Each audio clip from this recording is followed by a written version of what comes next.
Okay.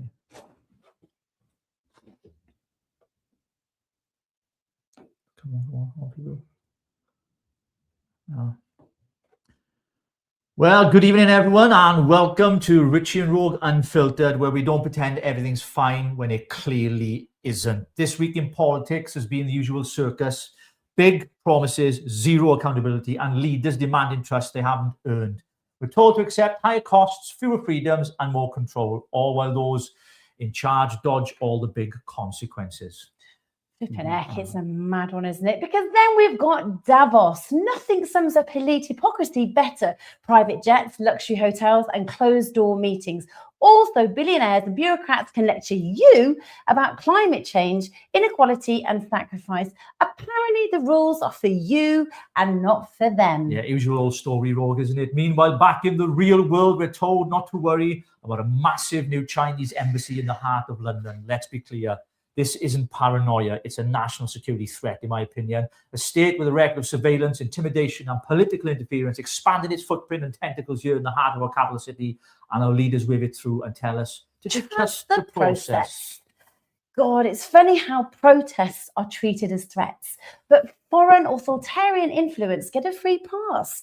That's the pattern: control for the public and excuses for the powerful. So we're here to ask the questions that they won't, about sovereignty, security, and who really benefits from these decisions.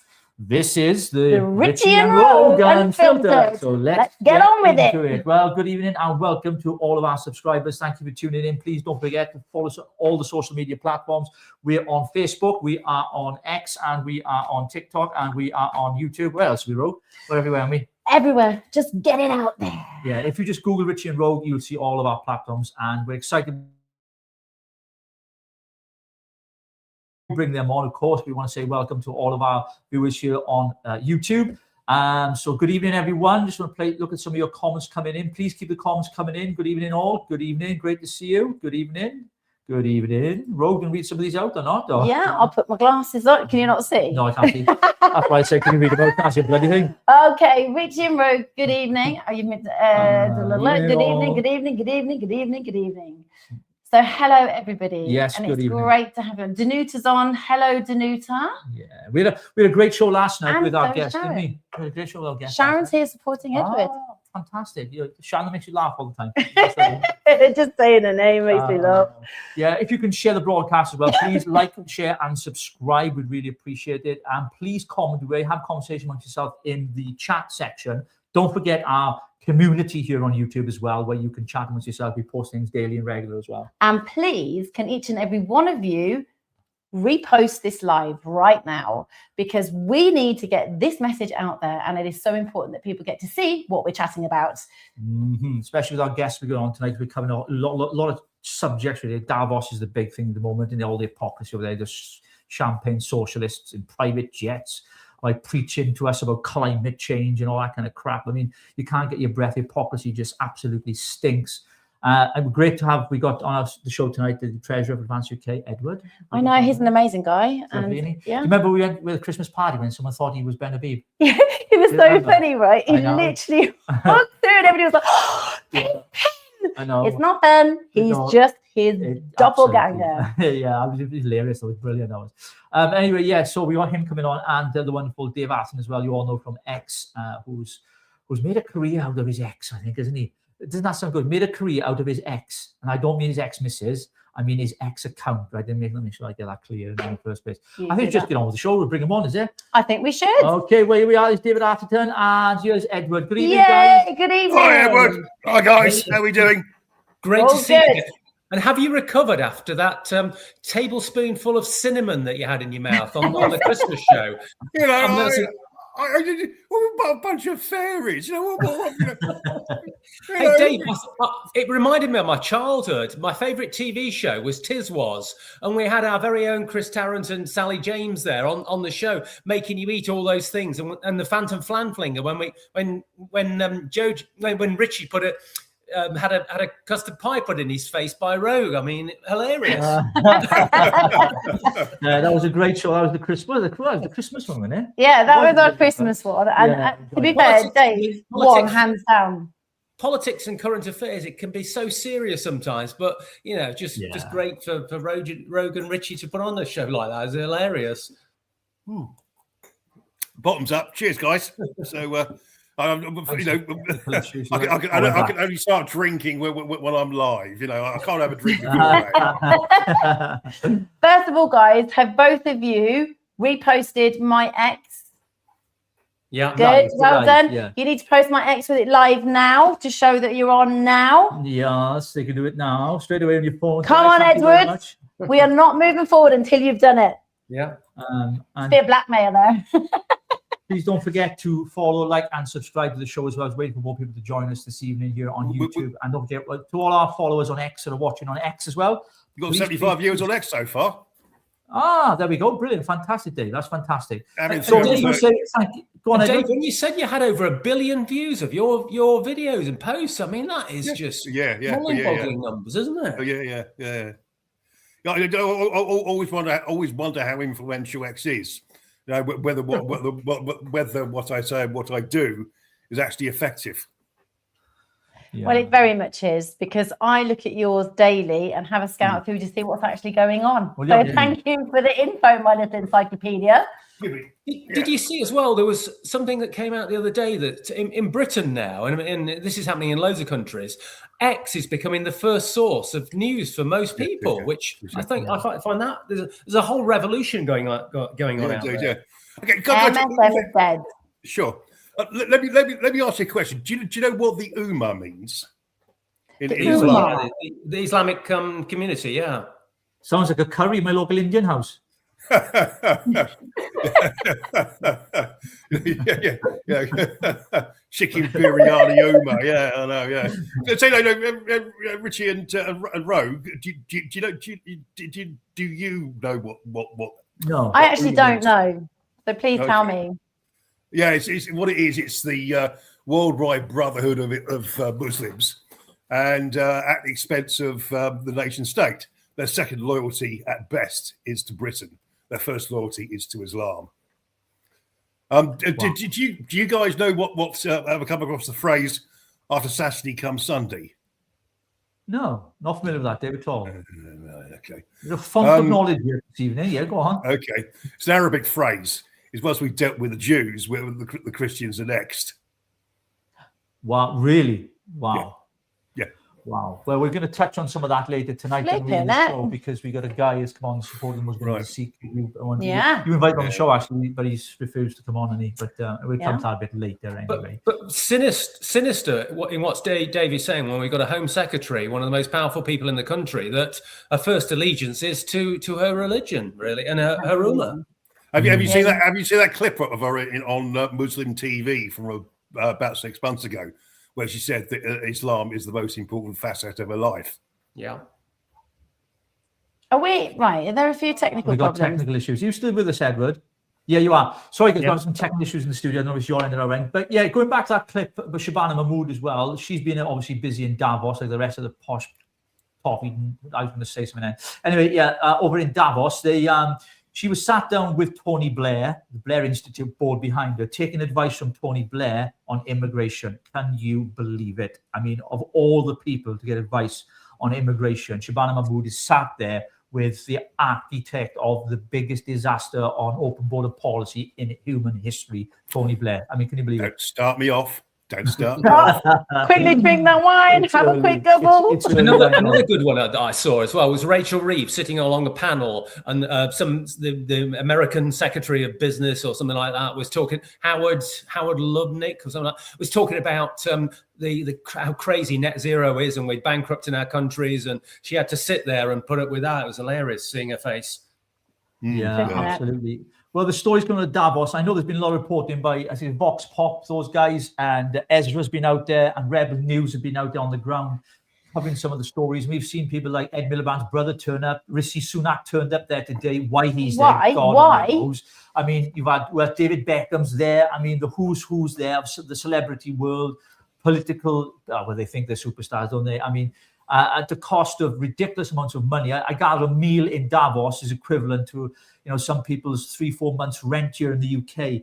And this, of course, has been used, taxpayers' money, for these politicians to lavish themselves. And let's not be fooled. After the meetings, we're not about back to the hotels, drinking Moet Chandon, Bollingers, eating the finest food and lobster and caviar and all that kind of stuff, whilst not forgetting the most poorest in society, whilst they're lecturing us about the economy, telling us we should scrump and scrape, and we should tighten our belts, and we should look after the environment, drive less and walk more, whilst they're flying on private jets. I mean, the hypocrisy is ridiculous, isn't it? Did you see pictures of 100? I think it was 150 private jets all lined up on the runway, and they're lecturing us on so-called climate change. Oh, but by the way, fun fact. I worked it out the other day. If you drive about 12,000 miles a year, if you jump on a private plane after 17 minutes, you will have burnt more fuel than if you put in your car over a year if you do 10 to 12,000 miles a year. That's a very good fact to know, isn't it? Because again, the hypocrisy is just resounding, and you just sit there just hearing it, just going, hang on a minute, it's one rule for you and one rule for us. And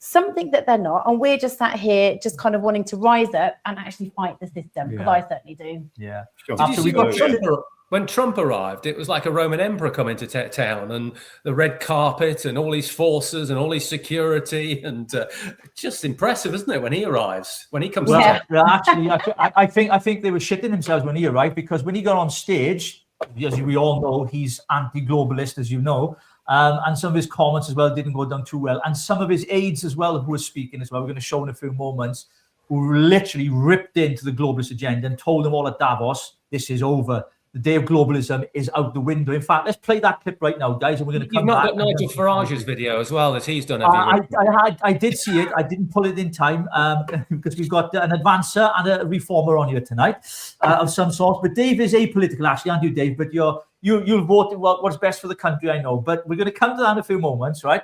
But I want to show this clip first, and then we're going to come back. Okay. We are in Davos at the World Economic Forum. And the Trump administration and myself, we are here to make a very clear point. Globalization has failed the West and the United States of America. It's a failed policy. It is what the WEF has stood for, which is export, offshore, far shore, find the cheapest labor in the world, and the world is a better place for it. The fact is, it has left America behind. It has left the American workers behind. And what we are here to say is that America First is a different model, one that we encourage other countries to consider, which is that our workers come first.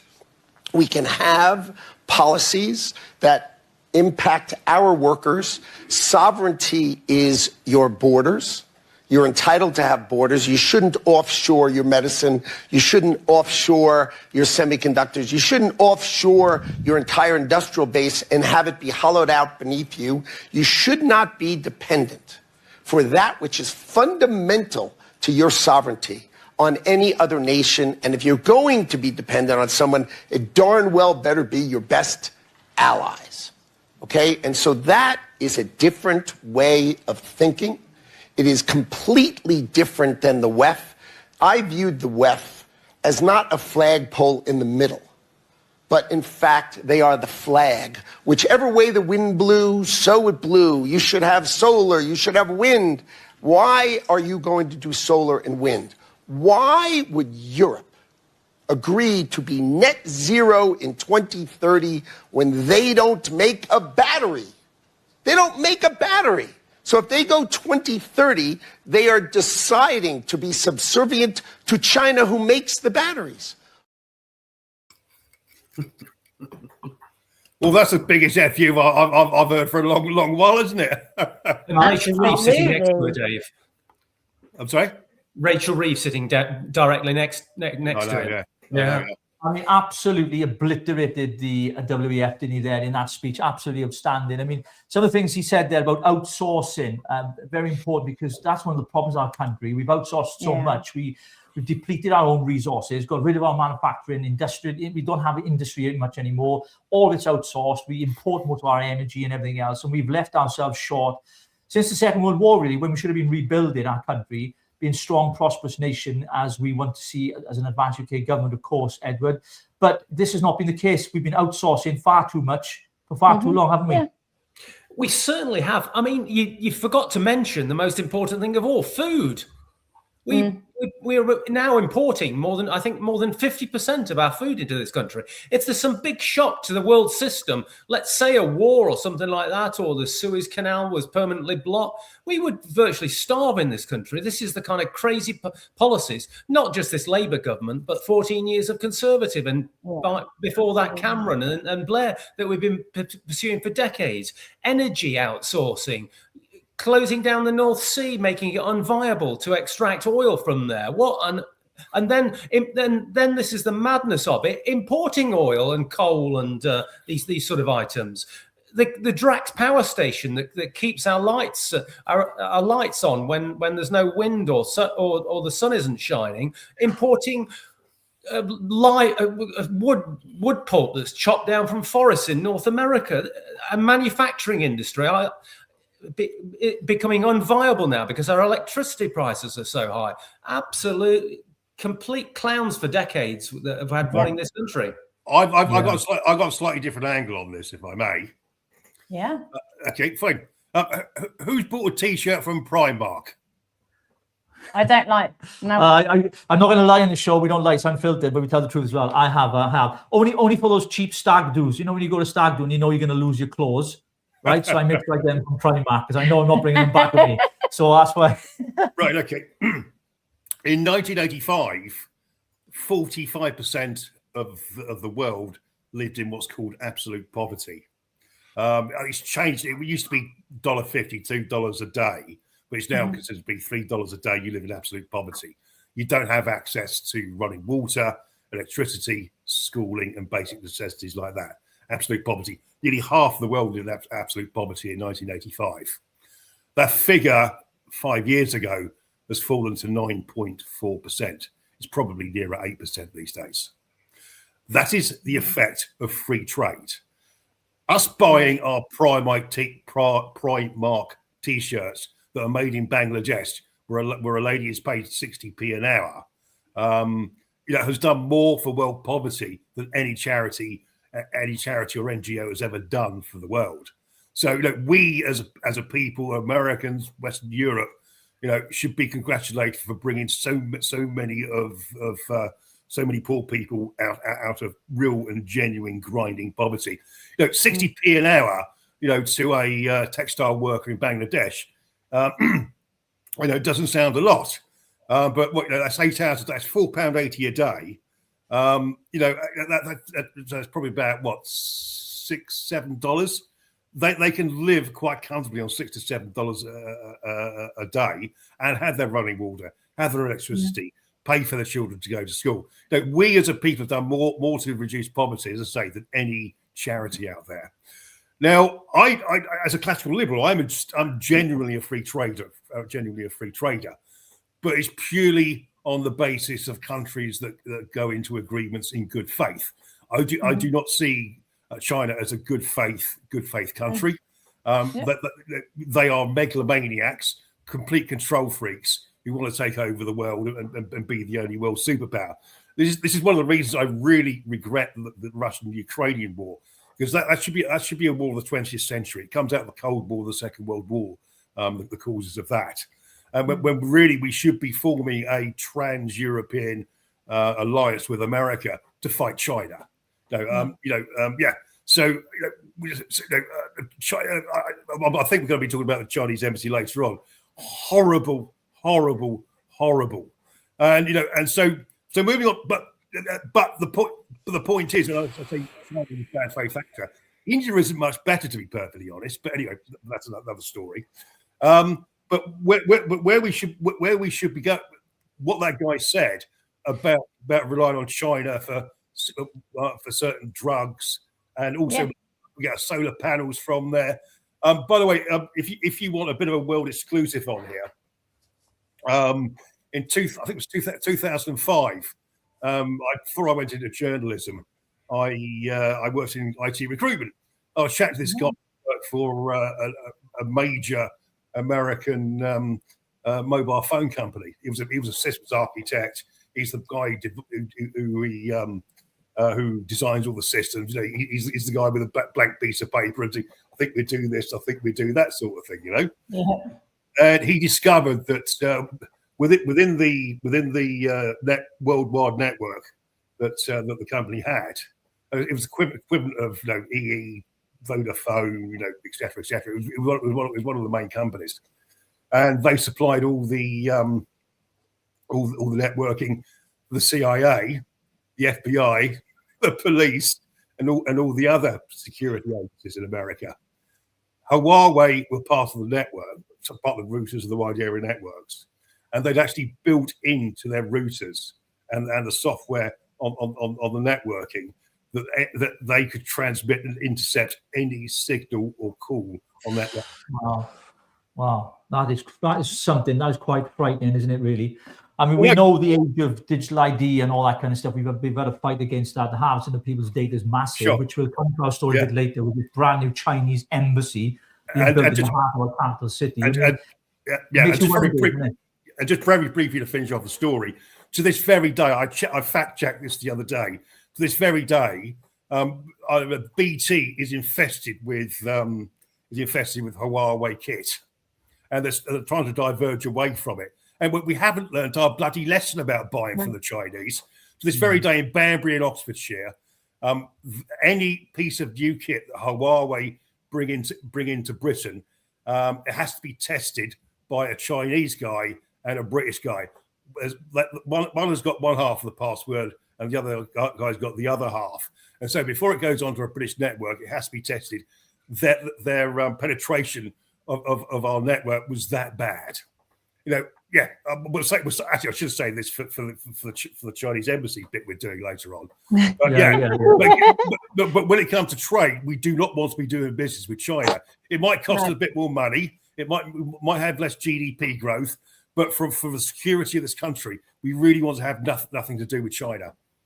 Absolutely. Well, on the economy, Edward, as Dave was mentioning there, I mean, our economic relationship with China was some of the reasons why they were granted permission, because we'll come to the story in a few moments, folks. We're going to show you some clips from it. But the Old Royal Mint, which is a British institution in itself, to think that was sold off to the Chinese government over 10 years ago. And folks, by the way, if you didn't know this, it was Boris Johnson who was responsible for that sale. He was then the foreign secretary before becoming prime minister, and brokered that deal and sold it to the Chinese government. Now, we know what the Chinese government are all about. We know that they are not to be trusted at any stretch of the imagination. And we've seen how they've treated their own citizens, many which have fled Hong Kong and come here to the UK for safety and sanctuary, not over on boats illegally, by the way, but they've come over here, been granted citizenship. And of course, they're fearing now because for their very lives, because some of them have already received, because many of them were protesters against the communist regime in China. They've already received information and letters or emails or whatever the case might be, threatening them that should the Chinese communist government get a hold of them, they will be tortured. They will be, and they will be put through the task of being questioned. I mean, what is going on, Edward, when it comes to this overreach of Chinese power into our country on the economy, of course, because as Davis mentioned there, we rely on them so heavily. Why aren't we looking to alternatives when it comes to our trade policies? Why is it we're stuck with China? Yeah. I mean, just as a side here, I've been watching a bit of a spat going on with Elon Musk and Michael O'Leary of Ryanair, and it's been tickling me pink. I think it's bloody hilarious, right? Because he wouldn't accept Starlink. Michael O'Leary, the CEO of Ryanair, Musk has come out and said, listen, I'm just going to buy Ryanair. You can do it for the fun of it. It's just hilarious. But Starlink, again, another option of people using the internet that's not Chinese owned. So that might be play into something in the future, maybe when you look at our relationship with the US. So going back to my question, Edward, do you think with the economy right as it is, because inflation's up today as well, we've got reports with inflation rising again today. Rachel Reeves trying to justify it, saying to the reporters today that we're getting through it, we're making things better for the country. I mean, it's a lot of bullshit, isn't it? These are terrible figures on inflation today.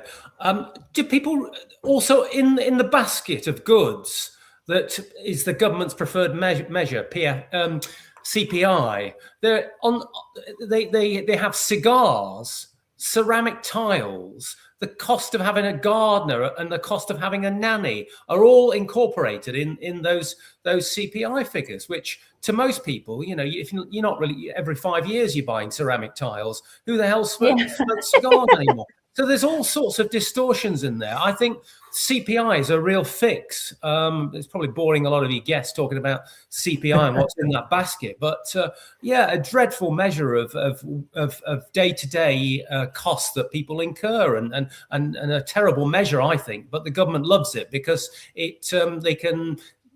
ceramic tiles hardly go up and down much in price, and same with cigars. So the whole inflation figures are a real fix to my way of thinking. Growth in this country, Richie, because we've imported so many people, millions and millions of people since 2008, we virtually haven't grown as a country. The figures are that dire. GDP per capita. GDP per capita, they call it, yeah. And back in 2008, one of the poorest states in America, Mississippi, Britain was actually richer than that. It's actually gone completely the other way now. That Mississippi is much more richer per capita than Britain is. So we've all been getting poorer, and it's all been terrible policies, government policies, since the turn of the century, really, since 1998 when we had Tony Blair take power. Yeah, absolutely. Dave, on Tony Blair then, I mean, look, he came into power in the early 90s and we saw what he did. Basically, he gave everyone a blank check, didn't he? I mean, basically, you could self-cert your mortgage 3 times what you were earning and buy a property. 3.5, yeah, absolutely bonkers, batshit crazy. So people, I think I had about 5 credit cards at that time. I can't get one now with my credit score. But anyway, you could get 5 credit cards. You could live a life of luxury, but then obviously somebody somewhere down the road is going to pay for it, and we're still paying for it. And then we came into lockdowns, and that was 400 billion extra cost again to the economy. But what we're paying on national debt alone, servicing that national debt is absolutely, it's out of people's minds. It's over £100 billion a year in interest that we're paying on the national debt, which is more than defence and education. These are it's truly horrendous figures, Richie. I think I've brought this theory up before, that the Marxists' long walk through the institutions. The fact is, if so many people are reliant upon the state for their income, they're going to behave themselves. You can control the people. I remain a classical liberal, and it was fairly obvious after 6 months after the COVID outbreak that it wasn't the killer it was going to be. But they still wanted to be in charge and be in control and tell us what to do, and and keep us locked down, and keep the pubs closed, keep the restaurants closed. It's absolutely shocking, and more people died as a result. And by the way, I'm sorry, I've got to be in my bonnet about this. Did you know that in the published trials of the COVID vaccines, 3% of people died who were part of the program, but only 1% of the people died of COVID. So you're 3 times more to die from the COVID vaccine than you are from COVID. Did you sign the Great Barrington Declaration, Dave, which was a declaration by very eminent scientists and medical people, experts all around the world, that said all the fit and healthy people should just go about their business and go and go keep the economy going, and only the high risk group should be. So that they were dismissed by Fauci as fringe scientists. How flaming dare you? Can I say the F word? How bloody dare you? How fucking dare you? That was only about a year after the lockdowns, and the Great Barrington Declaration was there. We had several more years of it, which it was all apparent after the first. What happened with the masks as well, and the government evidence was that masks didn't work, and then they told us that we had to mask up. I mean, the nonsense that. It was a sign to show that you were complying with the government. Yeah. And then the economic side of it, all these stupid schemes that clown Richie Sunak, who was a chancellor at the time, brought. Do you remember Help Out to Eat Out and all this sort of stuff that cost billions? I had a kebab shop in my local town, and he took out to help out to buy a bounce back loan and started driving a Porsche around the town, and then his business folded and he still had his Porsche. I mean, well, I got a confession to make. I got a confession to make here. I took a bounce back. I was self-employed at the time, so I took a bounce back loan because when you're self-employed, of course, doing what I did then, there was no help. I didn't get government support like lots of people did in the what's called essential workers, whatever the case might be. You know, those who couldn't work. So I had a bounce back loan, and I haven't paid it back. Anyway, no, that's a joke. That's a joke for those watching. Screw the government. Anyway, going back to on the economy side, we were talking about, you were watching a video earlier this evening and you sent it to me to look at, and it was about how they were talking that professors and those who were medically very, very, very high up were saying that people fail to realize how powerful natural immunity was, your immune system to COVID, and we didn't give that a chance. They intercepted far too quickly with pharmaceuticals. Of course, we know the reasons why, because there's big bucks involved, wasn't there, with these big pharmaceutical companies. But natural immunity itself had the ability to adjust, as it always does, to fight off these viruses. It was the herd immunity, wasn't it? It was trying to get everybody together to actually, sort of figure out to do it on their own. And the thing is, right, when I was working at the hospital teaching for medical students, we'd actually had a little kind of case study, and what they had done was they released the virus of COVID-19 into with some, it was rats, and then there was some other like monks, whatever, chipmunks. So basically it went in and you watched them all, and then they gave them the vaccine, and actually they split them and they gave some the vaccine and left some to have the herd immunity once they'd released it. And the ones that had the vaccine, they then released another virus into, and the ones that had the vaccine died. So you're right in what you're saying. You are more likely to have more illness and to actually die from having the COVID vaccine, because we already had that case study, and it was just horrendous to watch. And then my doctor, like I've said this again and again, and I'll say it, he said to me, he took me aside and said, do not have the vaccine. It will kill you. He said, I am being paid and being told to tell everybody to have the vaccine, but you cannot have it because it will kill you. What does that say? Absolutely. And I noticed as well with all these national inquiries, I was on the phone to Andrew Bridgen today, who is going to be on the show in February, actually talking about some of his campaigning, because some remember, whilst he was a Conservative MP, he was one of the Lone Rangers, really, stood up in Parliament and talked about vaccine harms. Called for a national inquiry right at the start. He did with the post office scandal as well, and he was totally ignored. Never called into the national inquiry to give evidence. He was totally ignored by mainstream media. He was cancelled, then lost his seat. I mean, because he went against the powers that be. And obviously, when you do that, you're up against the big beast, aren't you? And so Andrew Bridgen has been very strong. And I know he's been out campaigning with Advance UK this week, which we're going to come to in a few moments, up in Amber Valley, where our candidate Alex Stephen has stood in the first by-election for Advance UK, Howard. Let's talk about that for a minute. We're going to go back then. Who's Howard? I was thinking of Howard Cox, and you know why? Because he was on last night and he was out campaigning.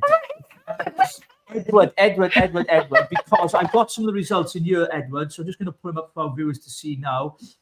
So this is the one in the by-election in Codnor, Langley Mill and Aldecott in Amber Valley. I mean, when you read that, that's not a bad start for a brand new party, Edward, is it? And this was the first result that came out as well, the borough election, the local election.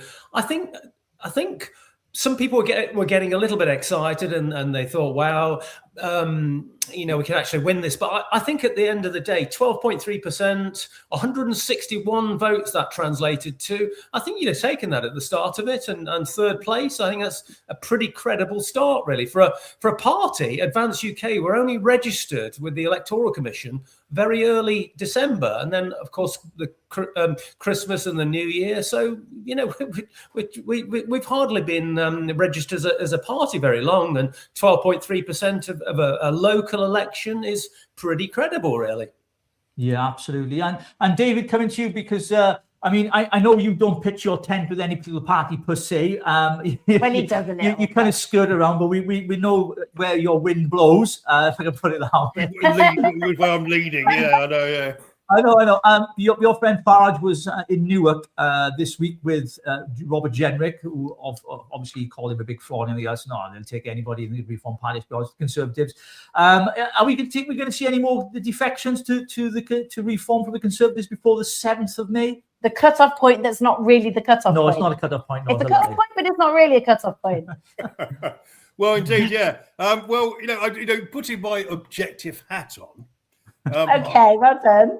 I wish Advance well. I've been invited by Advance to cover the on the 7th of February the immigration debate.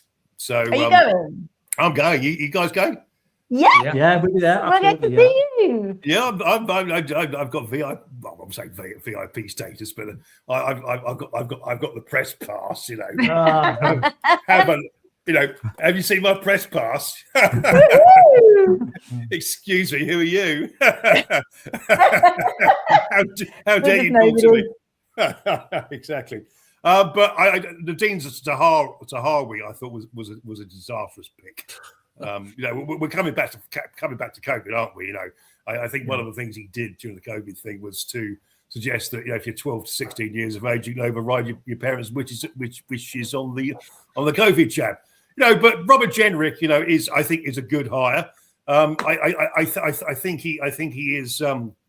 He's like Paul on the road to Damascus. When he was immigration minister, there was a blinding light that and some red lines in the sand about what a disaster, what a shit show our immigration policy was. So I think Robert Jenrick's a good hire. I think he's also a possible future party leader. And and I've got to say, probably Advance, with the average person, has zero brand recognition. So the people who went out there and did the door knocking and leaflet delivering and things like that, 12.3%, I think is quite good actually. Commendable. Yeah, I do. Just to rewind that, how is Robert Jenrick going to get on with Mohammed Zia Youssef, the de facto leader of the party? And can you see friction there, Dave, coming down the line? Well, little birdie told me. I think Zia's nose might be out of joint to a certain extent at the moment. I looked on his Twitter feed, and he's never welcomed Jenrick into the party. There's no actual congratulations, Robert. Great to have you in our party. So yeah, indeed, yeah. I can't say for sure, but guys, putting my cards on the table here when it comes to Advance and Rupert Lowe and Reform and everything, probably idealistically, I'm probably more Advance than I am Reform. Idealistically, but we can't wait 20, 30 years for Advance to become the new Reform. I really genuinely feel, if Reform is not elected with a working majority in 2027, 8 or 9, this country is going to the dogs even more than it's gone to the dogs already. I'm having a peace puppets fairly soon, where I look at the future, the historical future of Britain from February 2026 through to 2011, when they do the census, the census, ONS census of the population. And I finish my last line is in the 2111 census, only 10% of the British people identified as being white Christians. Britain was no more. That's my last line. Frightening. Absolutely frightening, isn't it? I think it's 2020, 63. I think we're due to, us white people are due to be a minority in our own country. I start the piece off. By it's 2082 in the Falkland Islands, and the Union Jack comes down to be replaced by an Argentinian flag. What happened is that Iqbal Khan, the new prime minister, from the ISIS party, has ordered the Falkland Islands to implement Sharia law. So they had a referendum, and they decide to cede their sovereignty to Argentinian and become Argentinian. What would you? I'd much rather live in Argentina than under Sharia law. I tell you, all day long. Absolutely, absolutely. Dave, I think it's going to happen. I think it's going to happen sooner rather than later. Look at our enemies will be smelling blood over Keir Starmer looking to give away the Chagos Islands. This is the thin end of the wedge. Argentina could just take back the Falkland Islands. And I think this time we haven't got the military capability, certainly not the naval forces, to do anything about it. And most importantly, the will. Our enemies know how weak we are. Yeah, I know. Absolutely. Yeah. Well, I think the demise of the UK has been it's been because of politicians have been spineless and weak for decades, irrespective of the colour of the rosette. And we've sought out our sovereignty. One of the things that was said at that gentleman, I can't think of his name now, at the at Davos, was that we've outsourced our sovereignty. That's one of the things that Advance UK stands for, is taking back full sovereignty of our parliament in all of its parts of all United Kingdom, Great Britain and Northern Ireland, and not having these international bodies like the WHO or the WEF and those massive institutions internationally interfering with our domestic politics here in the UK. I mean, that is something that is I am passionate about. If it's out of the four pillars, Edward, that is the one I'm probably most passionate about. Freedom of speech, of course, is a big one, but the sovereignty one for me is huge, because we have a Supreme Court in this country, which we know is corrupt to the core. We have judges that have been paid off and selected. We've got an attorney general that's been selected that is, completely biased. When we see all the things that have happened with Lucy Connolly being put in prison, and Peter Lynch and so many others, two-tier justice system, all of this is all part of it. It's the sum of all things. And I think seeing Trump today in Davos and some of his allies speak out against the globalists, if you like, and taking back sovereignty and having borders, because you can't identify as a country if you don't have bloody borders. That's the basics of being a country. And this is what Trump had to say about the erosion of Europe. Just watch this. Certain places in Europe are not even recognizable, frankly, anymore. They're not recognizable. And we can argue about it, but there's no argument. Friends come back from different places. I don't want to insult anybody and say I don't recognize it. And that's not in a positive way. That's in a very negative way. And I love Europe, and I want to see Europe go good, but it's not heading in the right direction. There we go, guys. Trump always says it as it is. Europe, the absolute, what we're seeing now is Euro exit, aren't we? So many countries, like Hungary, for example. Yeah. I mean, Viktor Orban, I've got so much respect for that guy. I mean, they're imploding, aren't they? Absolutely, yeah. No, we are on the highway to hell, in the words of AC/DC at the moment. What was it like with Emmanuel Macron with his sunglasses on? Do we reckon Bridget's giving him a black eye or something? I think his man-wife. I think his man-wife gave him a clip. That's a man-wife thing. You did. That's a pronoun for him, her, whatever she is. Yeah, they them. Yeah, it was a bit weird, wasn't it? I mean, seeing them all there. I mean, and it's one of those things. It comes around every year. Same as COP, innit? When you have the COP kind of conferences, they all promise the world they're going to change everything, and we know, they're all in bed with each other. I mean, did you know there was a report out? More prostitutes are thrown into Davos. Oh, it's disgusting. During this time of the year when this happens. These figures are allegedly true. More prostitutes arrive in Davos during this time of the year than any other time throughout the year. That tells you all you need to know, doesn't it, really, Dave? Well, I wish I got my ticket, I knew he was going to say something like that. I knew it. I just knew it. Do not embark on that journey, young man. Yeah, Edward, what's your thoughts on it, mate? Because it's just pure hypocrisy in it. Complete and utter hypocrisy.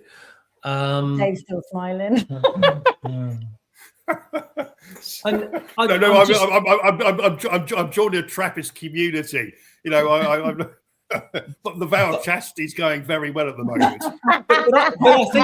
I think the days of the WEF, certainly the UN, I think then the days are numbered with the Americans flying into town, and there's a new sheriff in town, and in the version of Donald Trump. I think they've got a limited time span, this WEF. I think the world order is certainly shifting, and it's changing as every day. Really, this is things. the Donroe Doctrine, the taking off the Monroe Doctrine, and the USA assuming control of the whole of the Western Hemisphere and having the military to be able to assert it. Things are changing out there now. The whole world order. Yeah, Just look at him. Very quickly, Edward, it begs the question: but how much damage has the WEF done already? Oh yeah. Yeah. Well, we've got a completely spineless, very, very weak and useless European Union that's racked with. Since 1989, when the Berlin Wall came down and communism fell, Europe has just indulged itself. Instead of spending money on its defences, it's just wasted billions, trillions on welfare dependency, and we've got economies that just do not work. Work ethic has just been devoured. I think we're in a tough place. Europe is in, and certainly Britain at the moment. Absolutely, The real parliament is in Davos, and nobody, Davos, not one person voted for them. I mean, what's his name? Bill Gates turned up there today, didn't he? He was seen straddling his stuff, and they tried to intercept him. Some of the the really scary guys, Larry Fink, the head of BlackRock, who's a very, trillions of dollars worth of investment funds. He can tell governments what to do and what policies to adopt. When you've got trillions of dollars, well, like that. He obviously came over. He was sniffing around Keir Starmer, something buy up all the property and buy up all the farms and things like that. What Keir Starmer is doing is like Mussolini. When you marry the state to capitalism, it's called fascism. Yeah, there's no ifs, there's no buts about it. When government and big business, I sound like a bloody socialist, don't I? But no. So I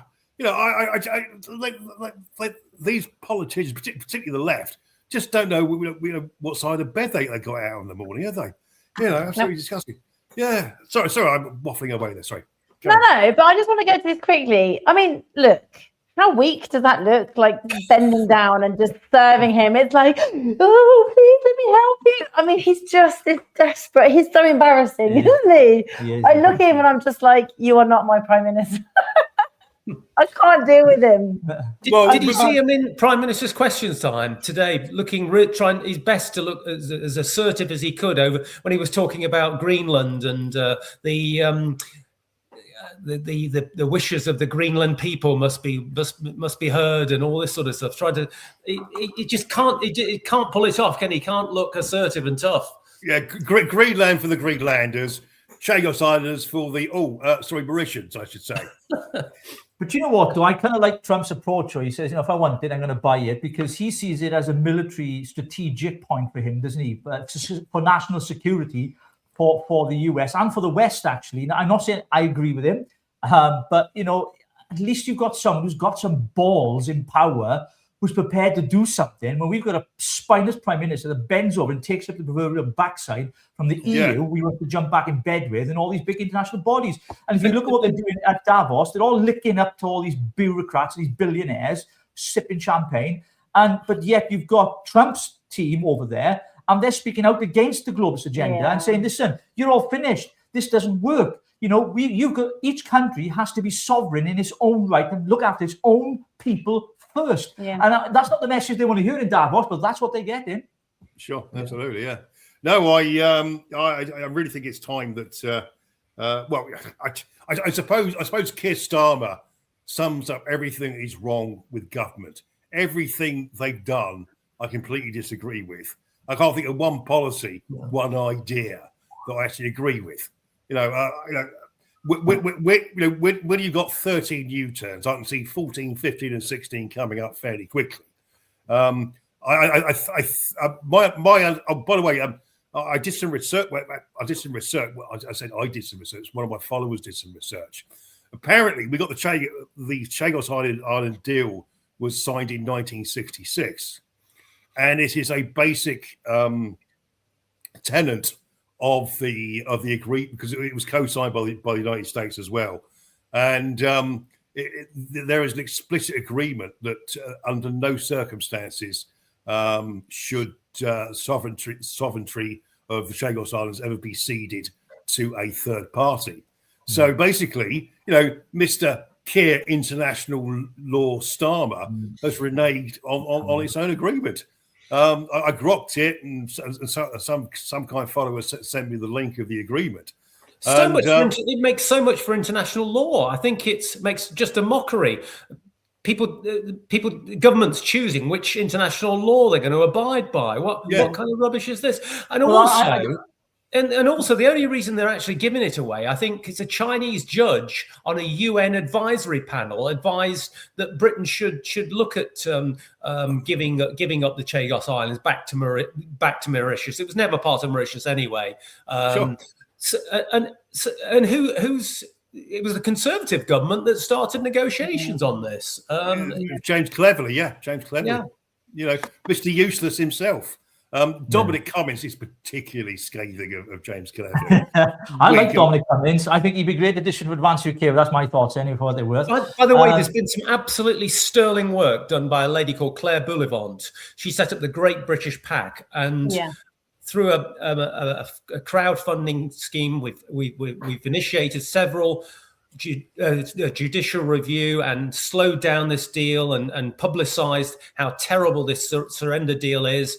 And as I say, the Great British PAC, through Claire Bullivant's sheer willpower and writing many articles publicizing this, and now the Misley Mandarin, who's the first minister in exile of the Chagos Islands, has written this letter to Donald Trump, and it's under his nose now. So hopefully this awful deal will not go ahead. Oh, fun fact, by the way, Edward, Claire Bullivant is a former girlfriend of Elon Musk. Fun fact.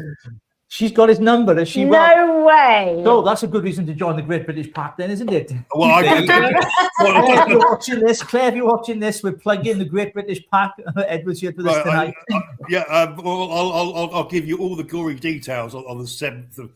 By the way, Claire Bullivant, let me just very quickly say, has acted in completely good faith. But on the 7th, I don't really joining us, Edward, but I'll off the record, I'll fill you in what's going on. But she was a neighbour of David Ball when they lived in California as well, so she knows David Ball really well. Yeah, the chairman of Reform. I think I do have a number actually on WhatsApp, so we have spoken on the phone actually. So, but by the way, it wasn't her who told me about Elon Musk, but it was somebody else. But so you've got actually on WhatsApp. There's like the communities on WhatsApp, and it's the Great British PAC. It's got 1,000 followers plus, and there are daily or sort of weekly updates all about the Chagos Islands, and I think it's absolutely brilliant, and I follow it avidly. So that if that's something you want to have a look at and want to watch, you can actually go onto the communities on WhatsApp and follow the Great British PAC. Yeah, it's really good. Claire's a wonderful person. We've spoken to once or twice in the end. She told you off. She told me off for talking about Advance UK when it was a Great British PAC. They're both supposed to be separate. I'm like, all right, I'm sorry about that. And by the way, I don't really rate her very much, but Priti Patel has been put a lot of work into helping out with this judicial review as well. So a big shout out to Priti Patel, who has a fault, I must admit, but she's done a lot of work towards this. Well, saying that, Edward, I was slacking her off this morning for two reasons. The first one being she was the one who let in 2 million people on work permits after COVID. But then you mentioned Robert Jenrick. Robert Jenrick was the immigration minister when we had this super injunction, and over 20,000 Afghans were brought to this country as well. Yeah. Not be funny. Robert Jenrick actually reduced the flow when he was immigration minister. And he got them out of hotels, but he got them into HMOs, didn't he? Well, I know. It's out the frying pan into the fire situation. But didn't he also say that Nigel Farage couldn't run a football team, a five-a-side as well? He probably did. Wasn't he a Remainer as well, Richie? Knock about politics.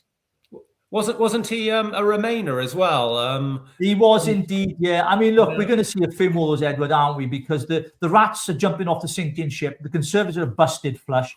Kenny Badenoch, although she's grown into the job, but I think it's too late. The Conservative Party have done all the damage they've done. They're never going to recover from what they did 14 years of failure. And everyone thought that Labour were the saviours. They've come in and they've decimated the country, made it even worse. I mean, can you imagine doing worse than the Conservatives? But they really, really have. And that's why we desperately need half their change. MPs should almost be, they're almost more aligned with the Lib Dems than they are with actual Conservative policy. When was the last Conservative policy this Conservative government enacted? I really struggle to remember it. Oh, but by the way, I was chatting to a Conservative SPAD the other day, special advisor, and I said to him, "What percentage of MPs, would be genuinely committed to leaving the ECHR? Any guesses, guys? They actually mean it and want it. And 20%. Sorry, 20%. Guys, I go for 30%. Rogue. I'm terrible at maths. Just give it percentage, 35%. Actually, it's a bit higher, 40%. See, I was closest though. Both of you. I win. But that's still shocking. I know, only but 40% though. I know. 60% are against it. Yeah. Well, I mean, absolutely. So there's no political will to leave the ECHR whatsoever, which is the big block when it comes to our returns policy, irrespective of what government is in or what party's in power. We need to get rid of that altogether. Another Blair freaking policy. And I'm sure we're on the right side of the argument there. Whether you a reformer, an advancer, or some 40% of Conservatives, as Dave pointed out there. I mean, irrespective of that, we've got to do something because we have seen the demographics of our country change beyond all recognition, and it has to stop. And I think that immigration, which is why on the 7th of February for Advance UK, we're launching on one of our very first policies, draft though it may be, but it'll have the kind of headlines of what we're going to do, Edward, around immigration and culture. Two big issues that I think our culture is under attack right now. Our civilization is under attack, in my opinion. But immigration is top of the agenda in a lot of people's mind, alongside the economy and the cost of living. But I think that big policy announcement will be on the 7th of February at that London conference.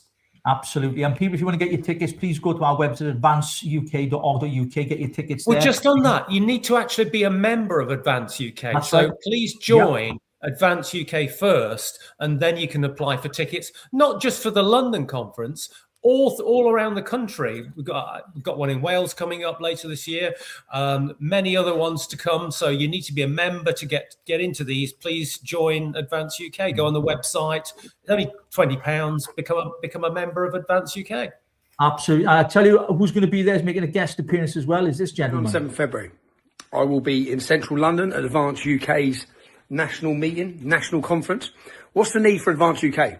If you haven't been watching, Nigel Farage is filling his party, Reform, the party that you want to elect in order to bring down the establishment and change the status quo, is filling their party with the establishment. They're filling it with Muslims who are pro-vaccine, pro-lockdown. They're filling it with climate change enthusiasts. They're filling it with the exact people who have got this country in the mess it's in. Many of the politicians are just jumping ship, whether it be from Labour, Lib Dems and Conservatives. The same, so we talk about the uni party, Reform are meant to come in and be different. Now, we all watched as Nigel backtracked. So people say splitting the vote. Nigel backtracked many times, mass deportations, demographics, everything, Now, unless you have a new party up climbing behind them, he won't care. He'll weaken on all his stances and go with the establishment, because the same people funding Nigel Farage, the same big corporations and the same big donors, whether it be the World Economic Forum, these same people funding Reform now are the same people that funded the Tories. They've just jumped ship. Well, Mr. Atherton, how do you feel about that? Well, I do take his point on that one. I probably know a little bit more about what's going on behind the scenes at Reform than most people. Nigel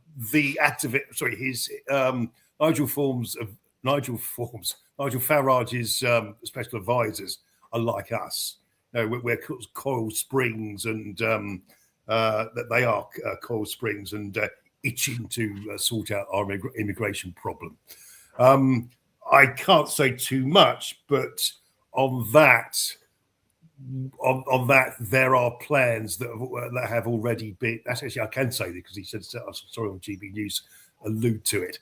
I believe on the first day of a Reform majority government, there will be a 100-day blitz on Labour and conservative legislation. Blair's 1998 Act, Human Rights Act, will go. We will leave the ECHR. There'll also be a new civil right free speech act introduced as well. The point is, it's not a case of, this is our policy, well, let's go speak to the civil service. It's all done already. All the legislation is written out. It's like Donald Trump's executive orders on day one. That has to happen. Otherwise, it'll end up like Brexit. You'll just get thwarted by the civil service, the judiciary, the media. Yeah, sure. Yeah, coming back to that, David, I mean, in fairness, Ben Habib has set his course as well. With developing policies over the next few months, and we're releasing them, of course, over a period of time. Yeah, sure. The whole idea of the policy in the college was so that the policies would be developed. So when we get into government from day one, when we press that green button, all the legislative powers, all the economical edges around those policies will be ready to go from day one also, which includes. So there are crossovers. The issue for me is one of trust, unfortunately. And as you know, I've always, in the past, I was a big supporter of Nigel. Unfortunately, my trust in him has completely been depleted, having seen him do so many U-turns. I have to say, very quickly, Advance's electoral college, I think, is red hot. Yeah, thank you for that. Well, we think so, don't we, Edward? Don't we, Joe? There's some super intelligent people on there. Some of the chats I've had with some of these people, I mean, they're just mind-boggling. Super intelligent people that have achieved things in life as well, that have done great things, which you just don't get with the political parties now. Some of the talent, some of the lack of talent in these political parties in Parliament at the moment. Goodness me. But we can't forget the working people and people with common sense, because common sense is sometimes more important than intelligence, actually, and real life experiences. It's a bit like that report that came out recently. That apparently if you're less educated, you're going to be more racist, or whatever the phrase is, or against immigration, things like that. The less educated you are. But no, it's not because they're less educated, because it's people's lived experience. That is what it is like to live. Your ways. Can I just ask Dave? Dave, I'm seeing a real narrowing in the polls now. Reform were up above 30%. They're now coming down into the 20%, maybe the low 20%. Labour, the Greens, the Lib Dems are not far off. The Conservatives are in the running. This is sort of hung Parliament territory. Where do you see all that? And with advancing maybe up the polls, maybe if Rupert was to join, let's say there was a poll out suggesting that could get to about 10%. Party run by. I mean, it's just all to be played for, isn't it? Where do you see all that going? Well, agreed. It's fascinating for for political scientists and and academics and things like that. I just want a party that that can work together and cure our country's problems. I'm not sure whether the again, I can't say too much, but there is so much going on behind the scenes to discredit Nigel Farage and the Reform Party. Some of it's very, very dirty. I'm sorry. Let me ask you a question. At a real one of the reasons I'm pro-reform is basically because of real politic. Obviously we'd like we'd all like within certain parameters an advanced government in 2028, 29, whatever it's going to be. But that probably in practice isn't going to happen. What do you want? The Tories back in power? In power? The Labour Party? Farage is doing everything he can now to chip away at his grassroots. These are the people that believe in him and have been there from the start. But every little decision he keeps making, I think he's just chipping away at that grassroots support that he had. And this latest one, going off to Davos, when he said he would never go off to Davos. Yeah. I mean, can you believe anything? And it's it's not just that one thing. It happens all the time. Taking on Nadeem Zahawi last week. I mean, what are the grassroots supposed to think? Okay, fine. My understanding, the real, and I'm quoting Connor Tomlinson here.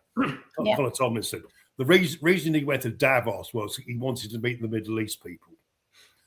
because he theoretically could be the next prime minister. He wants to have strong links with the United Arab Emirates and also Saudi Arabia and any other major Middle Eastern power over there. From what I've been trying to tease out some information from a few people. Well, Nick Candy, the treasurer of Reform, did lots of joint ventures with the Qatari royal family. There's also been a WEF multi-millionaire give £1 million donation. A Muslim donation, a Muslim that gave a £1 million donation to Reform. So again, what are grassroots supposed to think about this? The Islamification of Reform. Well, the infiltration. I'm not exactly known for my liberal views on Islam, but there are genuine moderate Muslims who, they're basically British people who happen to be Muslim, and so I'm rather hoping that. But we always have to consider that these people are politically motivated, have got an axe to grind, and want to advance the Ummah. I'm smiling. I'm really enjoying the conversation because Richie Rogue show, of course, is not Advance UK. Of course, this is our different hats, as you know, for those of you watching, right?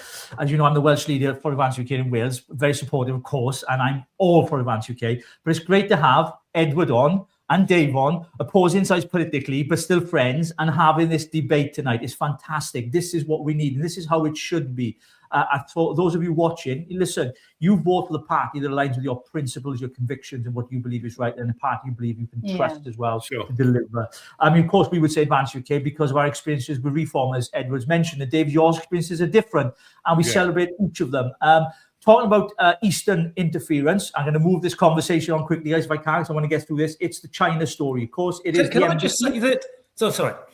Go on, Ed. Can I just say that politics has become so polarized, and when you see people on the extreme left that want to harm and fight, or what is that? Can't we just have a debate and maybe talk about these things? It's just so saddening how it's got so polarized.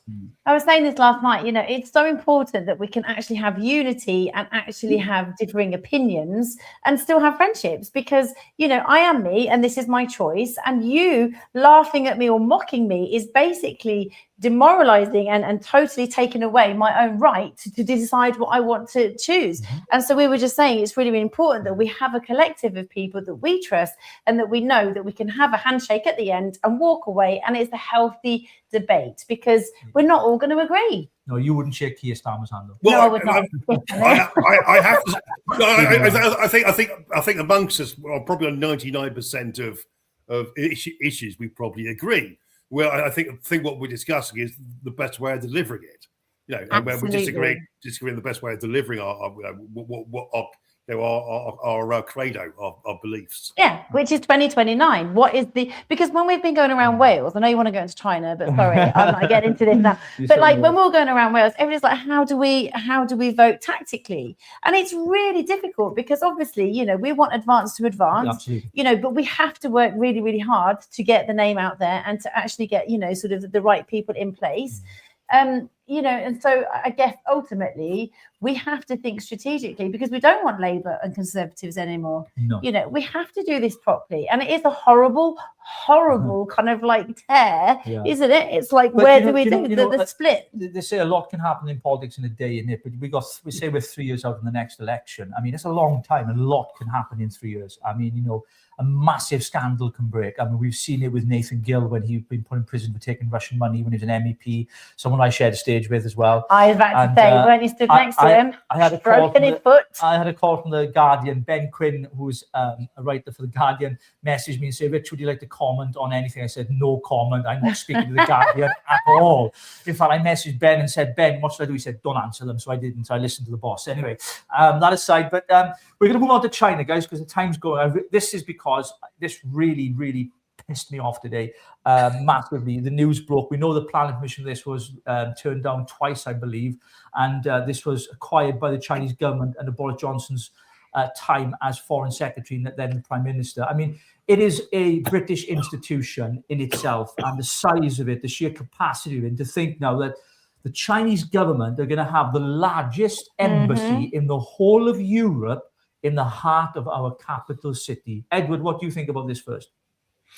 Why do they need such a big embassy? Good question. It's massive. And we talked earlier about the Chinese hacking into wires and things like this, and it's there's a lot of high security stuff around there. So there's that's all vulnerable. We talked about some of the dissidents as well. They're terrified of this Chinese influence that seems to be taking over the Labour Party. So, just why do we need such a great big embassy? And it just seems crazy. Dave? Right, okay. It's crossed my mind that the Chinese government, the Chinese Secret Service, have compromising pictures of Keir Starmer, possibly in a Ukrainian setting, maybe. But I'm not entirely joking. I'm not. I don't know for sure.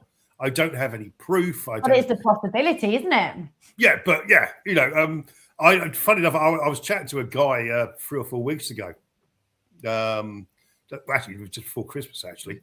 And he worked for a major management consultancy over in Australia. What are you doing? And his shtick, his forte, was IT security, being hacked and things like that. He said to me that the Chinese and the Americans can hack any system in the world. Well, what we're looking at, Dave, what we're looking at right here on the screen for our viewers, and Edward, is the embassy secret itself. room. And we're going to come to those in a moment, Rob. But this is right underneath the Royal Mint, as it were. We've got some of the largest amounts of optic fiber cables that run data from our capital city. Very, very top secret data in some cases, of course, across the world from there. And this is something that is out in the public domain. And this is not allegedly, this is the truth. Yep. And it's been proven as well. Even the BBC reported on it. You can't trust them anyway. But anyway, suffice to say, you can see there in the picture, they have critical high-speed internet cables running right underneath the Royal Mint, which of course is something the Chinese don't really need because they use social media and other ways gathering data. But it tells you something, I think, of their intentions when you give their history of persecution of their own people and the way that they have sought to take secrets from our country that are a threat to our national security. Yet our Prime Minister gave a press conference the other day and stated that he is all about, protecting his own people, our nationals. I will always stand up for what's right for the British people. And yet he has given the green light for the Chinese Communist Party to have the largest embassy in Europe in the capital city. It is an absolute disgrace. And the secret room. Rogue's going to show these now. Apparently, they've got secret rooms. They're called unlabeled rooms. Yeah, the Chinese government have said that they have got unlabeled rooms. In other words, when they procured this property, they were told to put a report into the planners of what these rooms would be used for, and they've allocated some of these rooms as unlabeled. So there are a lot of people from Hong Kong who are making the assumption, and I think it's a right assumption, that these potentially, and this might sound like a conspiracy right now, but I'm telling you it's not, that these could be potentially used as torture rooms for those people who spoke out against the Chinese regime that are now living here in the UK. By the way, but guys, it's on public record that the Chinese deploy their own police forces in foreign countries, where they go around rounding up Chinese dissidents. That's not a conspiracy theory. That is a matter of fact. Yeah. I'm sorry. Edward, Dave, what's your thoughts on the whole thing? Because I just posted something out today. It just really got to me. I just can't believe the government will allow this to happen. I just really can't. It is beyond. It is beyond logic and reason that we are giving the Chinese this amount of space and buildings. Can you see it happening though? Like with the Chagos Islands, I think one phone call from Donald Trump to Keir Starmer and could put an end to it. And my understanding of that, it's come to something when the Americans have got to save us from our own government. But maybe that happens. I know that is my understanding at the moment that Trump is trying to stop this. It's been brought here. You could be cynical and say because we're not supporting him on Greenland, he's being spiteful. But I think somebody's finally picked a piece of paper under Trump's nose, which gives the full breakdown of giving away, the Garcia base in the Chagos Islands away, basically to. Well, by the way, Mauritius is a Chinese-backed country. Yeah. Mm-hmm. And did you see Donald Trump? Donald Trump, I think it was today or yesterday, was talking about this stupid deal of giving away the Chagos Islands. Sorry, not giving away, selling the Chagos Islands. So Trump thinks we're selling the Chagos Islands, and that's a stupid deal. We're not. We're actually giving it away and then renting it back. And we're paying them to take it away. I mean, 38 billion quid. So with the embassy, I think that's going to end up the same way. I think Trump's going to tell him he's not going to allow it, and I think Starmer will have to back down. Let's hope so. I think Trump likes to use tariffs. The tariff war with Trump, he loves pulling that card, doesn't he? I mean, Macron, when he threatened Trump, when he landed on the tarmac at Davos, I think it was, when he was asked about it, he said, tell Macron, he says, if he keeps on moaning, I'll put tariffs up to 200%, and he won't be in office long anyway to tell him to piss off, basically. That's what he was saying. I mean, he has no bars fed. He doesn't care, does he? He really doesn't. And before we go to a break, we're going to go to quick. We always play a funny video on the show, guys, as you know, to give you guys a break before we come back. I just want to mention on Saturday is our brunch show, Rogue. It is indeed at 10:30. 10:30. And we're at our secret location. Yeah, we shall be at a secret location on Saturday. Join us at 10:30. It's our second Saturday brunch show. We do the papers. We go through Saturday's papers. We have a bit of fun as well. A bit of the gossip stuff as well. Gossip columns as well. We're going to do that. So please subscribe. But can I just say, I've been done the dirty with that. What, AI? That AI has done me dirty. It's made my nose bigger. It can't any bigger than it is now. It really hasn't. It's actually made it smaller. So you're totally got body dysmorphia. Well, we're going to play a funny video, guys, and we'll be straight back. Watch this. It's not just bad, it's disgraceful. Your country, the great United Kingdom, once ruled the waves. Now, you got this guy Starmer giving it away like it's a buy one, get one free deal at Brussels. The fishermen, betrayed. The farmers, destroyed. Your veterans, forgotten. And your beautiful flag, burned by the globalists. I said enough is enough. So I picked up my guitar, a very, very nice guitar, by the way, and I wrote a little something. It's called Traitor to the Crown. You ready, Britain? Let's rock.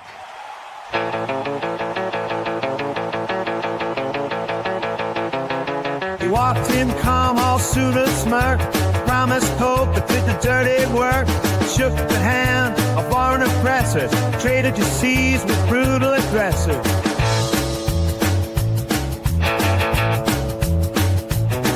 He bowed to Brussels, kissed the ring, while Britain bled for everything.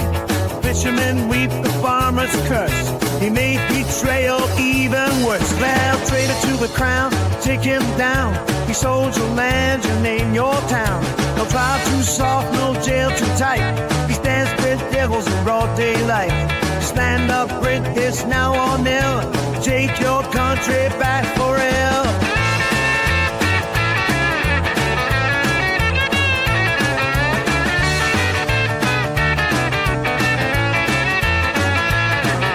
Your flags were burnt, your borders breached, while Starmer smiled and gave a speech.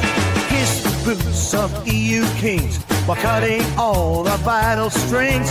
He mocks the vote, the working man, and hides behind his global plan. No voice to waspy, bets on minds. He's got the gall to knock the side.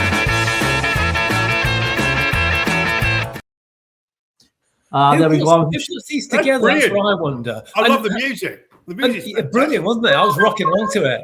I was tapping my foot here vigorously, you know. And also a revelation, those Amelia videos that are coming out now. I mean, they are just taking the internet by storm. Yeah. Well, we played that yesterday actually because it was a government under Prevent. It was they kind of used it to try and stop indoctrination from what they call far right extremists, didn't they?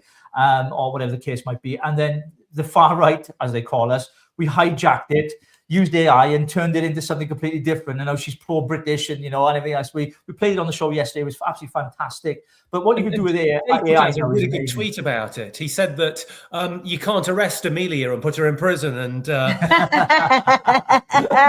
because she's AI, isn't she? So you can't put her in prison. Exactly. Absolutely. I think, Dave, on that whole issue, the song, of course, with tongue in cheek, it's a bit of fun as well. At the same time, we know Keir Starmer has systematically, and the Conservatives before him, ruined our country.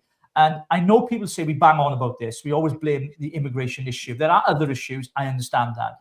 But of course, the single issue in a lot of people's minds up and down the country is the fact that we've allowed undocumented males across the British Channel in numbers, extraordinary numbers, for the last 2 decades. And we've seen an explosion growth in our country that has changed communities, villages, cities beyond all recognition. I mean, I go back to my hometown, between Mid Wales, North Wales, and I'm traveling, and when I go to different places, even rural places here in Wales are changing. And I never thought I'd seen that. Now, this isn't a racial or a colour issue. This is a cultural issue, which we're going to be addressing on the 7th of February, because it's changing our society, and people are afraid. Not just with Epping Hotel, we saw at Stradley Park Hotel here in Llanelli, my hometown, where we managed to get the asylum seekers out of there. These men are coming over here, throwing their passports over the board, if you like, coming into our country, being welcomed in here with open arms. We got, the left singing that refugees are welcomed here and everything else, purple hairs and all that kind of stuff, all these kind of crazy pearl clutching people. And they don't understand the damage that this has done to our country, do they? No, start of a 10, no conferring. Dave's going to go on a rant. Here we go, Dave. Dave doing it on the big screen. Come on, Dave. I know. We have a window of 3 years to fix this country, or we will go the way of Texas. We will go the way of the Caribs, of the Caribbean. We will become a minority in our own country. We are committing cultural suicide at the moment. I can get on with anybody of any race, any religion, as long as we share a common value of Western liberal democracy and Enlightenment values. You don't have to be a carbon copy of me. We disagreed tonight. It's been very civil, as you rightly point out. But we have a fifth column in our country, which is militant Islam. The Muslim Brotherhood. By the way, do you guys know who the Muslim Brotherhood are? Yeah, we absolutely do, because Trump has prescribed them as a terrorist organization. I was hoping that Keir Starmer would follow suit, but unfortunately hasn't. I've written extensively about the Muslim Brotherhood. It was formed in 1928, and its sole purpose is to create a worldwide Islamic caliphate under Sharia law. And if you look at Tommy Robinson and myself, probably Tommy Robinson is infinitely more influential than me, but we've been banging on about the quite nasty influence militant Islam has in this country. For example, I don't know whether you know, the Muslim Brotherhood advised the Muslim Council of Britain in the 1990s how to push Islamophobia as a means of shutting. Story about the police force as well, having to pass Islamic tests and getting approved by an Islamic advisor. I don't know about that. You got a link? Please send it to me, because I'll make that a big thing tomorrow morning. I'll tell you. I refer to my essay. We are heading towards a quite major civil unrest, and if you look at the work of David Betts, a professor of modern urban warfare at King's College University, we are heading towards civil war. Not my words, his words. And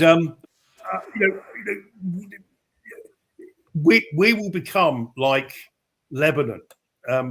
What happened in April 1975?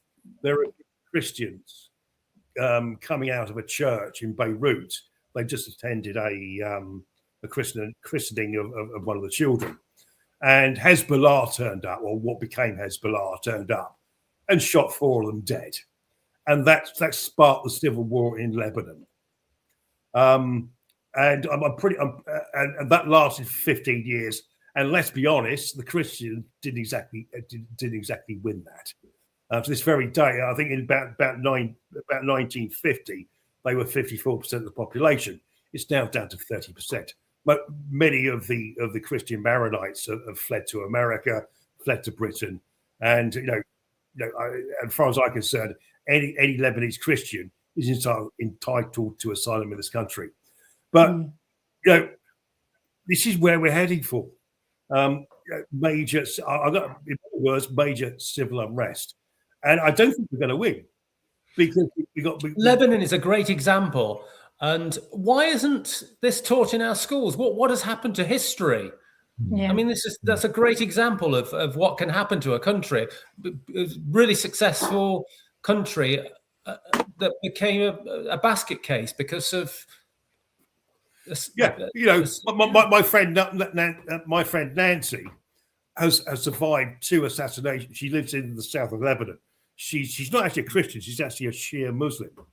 And she survived 2 assassination attempts by Hezbollah. In the south of most of the Hezbollah live in the south of Lebanon, and on the border with Israel. So they can pound it and cross the border and kill them, what have you. Nobody in Lebanon is, when it comes to the parliamentary elections, is prepared to stand against a Hezbollah candidate in the south of Lebanon because they'll be killed. This is what this country is heading for. If you look at events in Birmingham when they banned the Maccabi Tel Aviv fans, it was basically sheer naked anti-Semitism. It was sheer naked racism. And if you think, I mentioned that after Saturday comes Sunday, that's exactly what they're going to. What is happening in Israel and is going to happen in Britain in the next 10, 20 years. Yeah. So it's a frightening thought.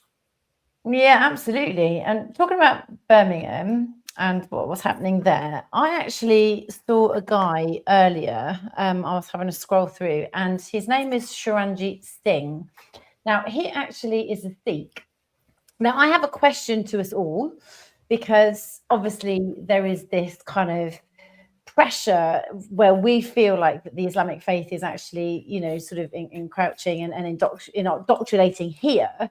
And we want to make sure that we can protect ourselves and protect our children. Now, this guy, Sharanjit Singh, he basically he's saying that he is so fed up of people attacking him because he is brown and then assuming that he is a Muslim, that he is now wanting to stand as a Sikh alongside the Muslims. So are we doing something wrong here? Because I know naturally that the Sikhs and the Muslims don't really go hand in hand, do they, David? They're not like the best of friends. There is this kind of divide. I'm not saying that they're not friends and they can't be friends, but there is like an actual divide there. And I've seen that myself in, firsthand. So I want to play you this video, and then I want you to have a look at this, and then I want to discuss it and just see what you think. By the way, this is Sikhs and other Indians aren't the issue. Muslims are. I've received many racist comments over the last few days, but some that I find most divisive and disgusting are those that try to pit Sikh communities against Muslim communities. Whilst many people have posted supportive comments, some have supported me based on the fact that I'm a Sikh man and not a Muslim person. This type of division is disgusting. So I want everyone to know that as a Sikh man, I stand proudly and in solidarity with Muslim communities, because the type of hate that we're seeing in our society is trying to pit communities against each other. The solution is when our communities come together and stand up against the real issues. Here in Handsworth, that being bad social landlords who make vulnerable tenants live in horrible conditions, destroying communities and destroying lives. So I'm not going to let people divide our communities and tell me that I'm a better migrant because I'm a Sikh man. We have to stand together. And if that means people aren't going to support me or my campaign, then so be it. We stand together here in Handsworth. We stand alongside each other, and we try and support each other to live better lives. So I messaged him and I asked if he would come on, because I actually wanted to have a conversation with him just to kind of understand his point of view. He hasn't declined, but he hasn't answered. So, you know, I'm still waiting and hoping that maybe we might be able to get him on the show, because I'd love to hear what's happening in Birmingham and why this solidarity and this standing together, Muslim and Sikh, you know, is happening. Because I still question, are we doing something wrong? You know, Do you think they are standing together? I mean, I stood in the general election, and I was actually lobbied by the Sikh community, who are very worried about their girls being groomed by Muslim gangs. You know, do the Sikh communities and the Muslims really stand together? In Leicester, near where I live, the Hindus and Muslims were having, after a cricket match, were out fighting and mini riots. Don't know. Okay, fine. Well, let me pick up the baton if I can. The P word, yeah, the P word is also been aimed at the Sikhs as well. You know, the comments that he's got, I can imagine the comments he's got, because I get some from Muslims and what have you as well.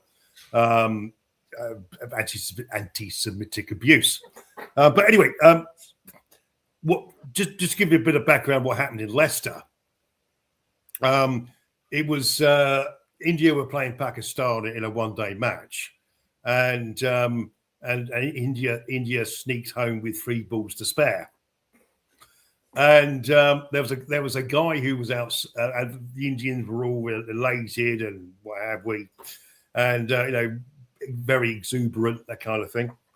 And this guy, who apparently he'd had a few drinks too many, and he grabbed this Indian flag and pulled it away, and then a load of British Indians set upon him and gave him a bit of a slap.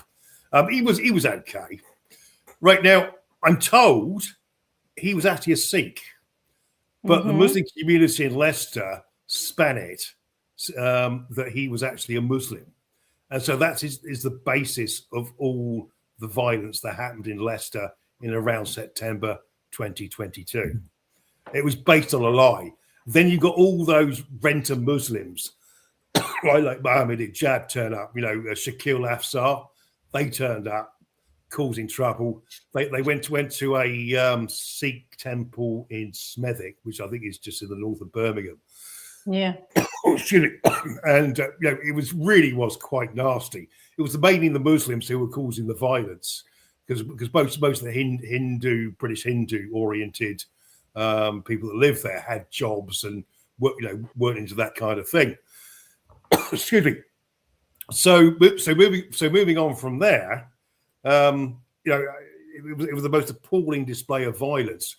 Now the problem that Sikh has is people can't discern the difference between a Pakistani and an Indian and a Sikh. You know, basically, they're ignorant, bloody racists. And if you look at the interracial violence in India, it is Sikhs versus Muslims, it's Hindus versus Muslims, and very quickly. Excuse me. My mind's gone down the wrong hole. Since 1921, 16 Sikhs have won the Victoria Cross fighting for Britain. And during the glorious Raj in India, the people who most supported the British in India were actually the Sikhs, because we gave them good governance. They were allowed to get on with their own thing, and they could, broadly speaking, rule themselves. But the thing about the extremist Muslim community, let me choose my words very carefully here, they are intolerant of literally everybody. And the Sunnis are also within their own Muslim sects, SECTS. The Sunnis are intolerant of the Shia. The Shia are intolerant of Sunnis, and the Shias and the Sunnis hate the Ahmadis, who are the most moderate sect of Islam that exists in Britain. Quite frankly,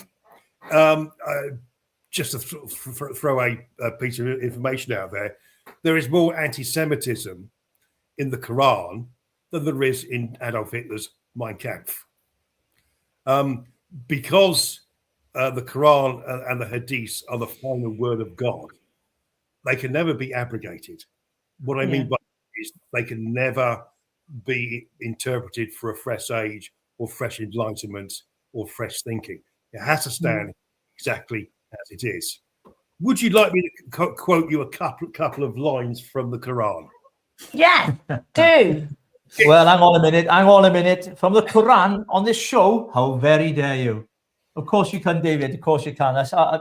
Actually, when you were in hospital, I came to see you a few times. I took you down to the chapel, and we opened up the Quran, and I was looking at it, didn't we? And we found some very interesting things in there as well.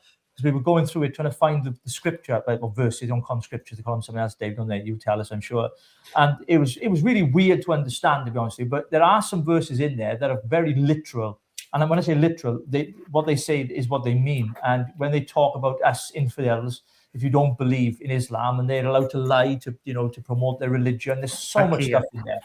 Yeah, absolutely. So right, allow me to recite. This is from the Quran, Surah 9, verse 29 and 30. Fight against those who do not believe in Allah or in the last day, and who do not consider unlawful what Allah and his messenger have made unlawful, and who do not adopt the religion of truth, i.e. Islam. From those who were given the scripture, fight until they give you jizya, that's extra taxes. You show your submission to Islam when you're conquered by paying extra taxes called jizya, willingly while they are humbled. The Jews say, this is the punchline, the Jews say Ezra is a son of Allah, and the Christians say the Messiah is the son of Allah. That is their statement from their mouths. They imitate the saying of those who disbelieved before them. May Allah destroy them, how they are deluded. Wow. And this is a book. This is a religion of peace. The religion of peace, yes. Religion of peace. Yeah, indeed, yeah.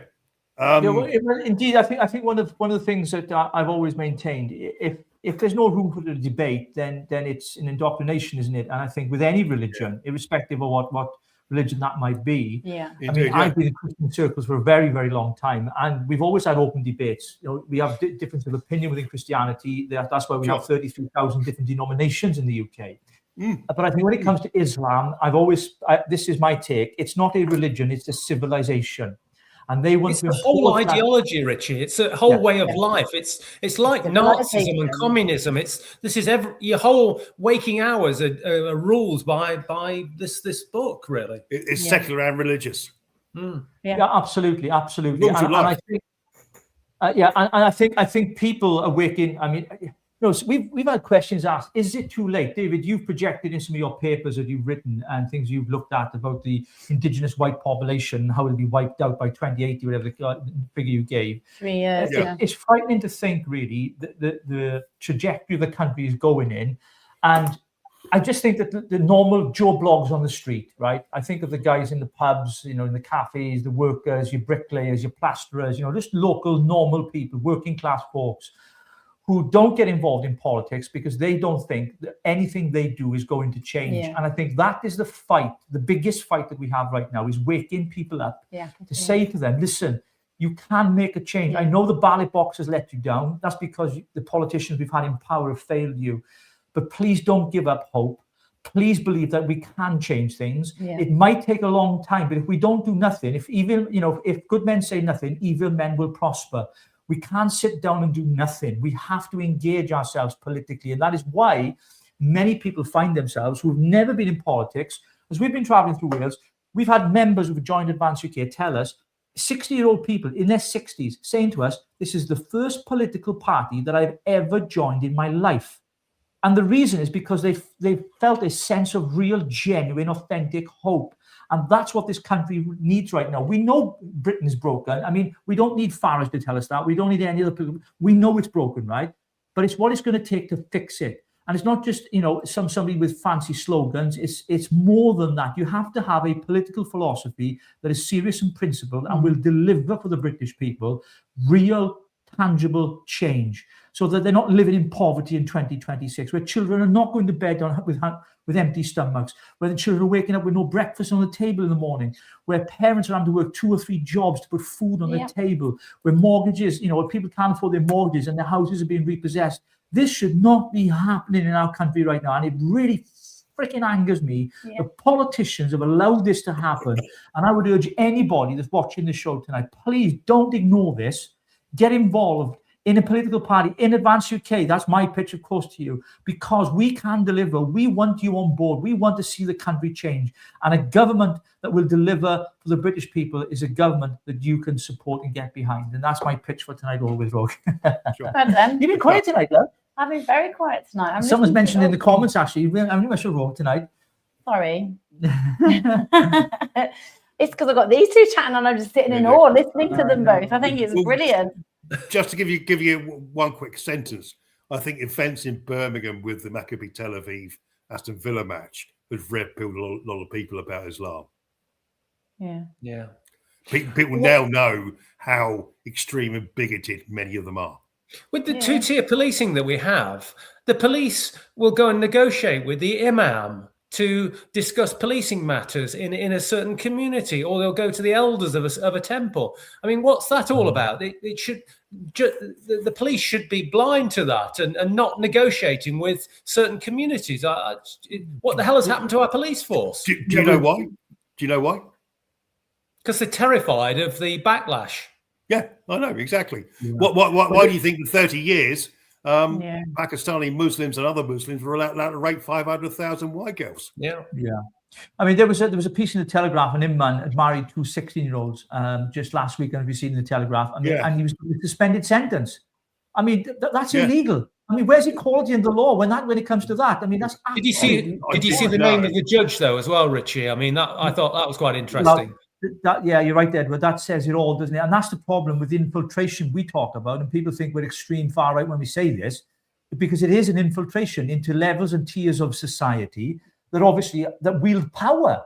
And and that is the problem we've had. And we've allowed this drip feed to happen for decades. And we have to wake up the whole entire country to this and say, listen, enough is enough. We've got to stand up for our communities, for our children, our children's children. Otherwise, it's going to be too late. And I think, people are slowly, thankfully, waking up. And you cannot listen to the crap, the narrative you get from mainstream media, because they feed you a whole completely different picture to what is really going on in this country right now. Well, indeed, yeah.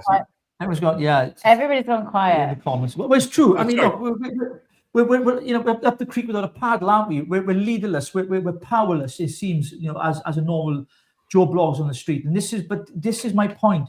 We're not. We have to get people involved. We have to let people know you can affect change. Don't give up. Don't stop. We will win, but we have to fight. And we got a big, long, hard fight ahead of us. The First and Second World War should demonstrate that people gave and sacrificed their lives for us, shed their blood on fields. So what else is it going to take for us to wake up and realize if they did that for the freedom that we have today, then we have a responsibility as men and women, young and old, male and female, there's only 2 of them biologically, by the way, to stand up for our country and say, we're not taking this crap anymore. We're shutting the borders. We're deporting these people who have ruined our country. We're not going to be tied into these super international bodies that try to tell us what to do and how to run our country, with foreign interference into our economy and everything else. We need to stop all of it. It needs to be stopped, but there has to be somebody that doesn't just say, we're going to do this. It has to be someone that's going to deliver for the British people, because we're tired of the same old. I'm ranting now, and I am. You are. No, Richard, I'm enjoying it. Carry on, mate. Yeah, really, I'm enjoying it. You're absolutely bang on, Richie. Sorry, Rogue. Yeah. That's okay. It's okay. No, it's just somebody said here. Did you see what happened in London outside the Iran embassy? I mean, that was pretty horrific, wasn't it?